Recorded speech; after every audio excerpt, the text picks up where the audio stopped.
இந்த மாதிரி என்ஜாய் பண்ணது, லைக் கத்திக்கிட்டே படம் பார்த்தது, நைட்ல பைக் ரைடு, இதெல்லாம் லைஃப்ல எனக்கு ஃபர்ஸ்ட் டைம் தெரியுமா? மேடம், நீங்கள் என்ஜாய் பண்ணுறத பார்க்க ரொம்ப நல்லா இருக்கு. அம்மா, என்னாச்சு?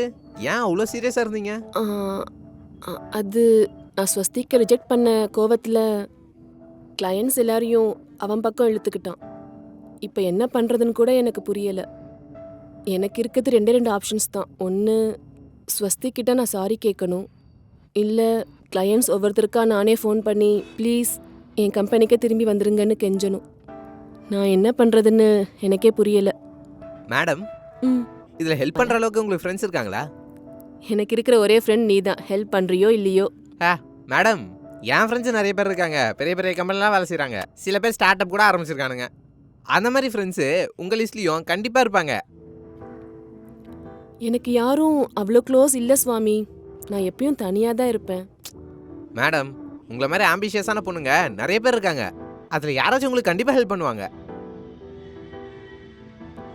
மேடம், பொண்ணுங்களை விட பசங்க ஃபாஸ்ட்டாக க்ரோ ஆகிறதுக்கு ரீசன் என்ன தெரியுமா? ஏதாச்சும் ஒரு ஹெல்ப் வேணும்னா நீங்கள் யோசிக்கிற அளவுக்குலாம் நாங்கள் யோசிக்க மாட்டோம்.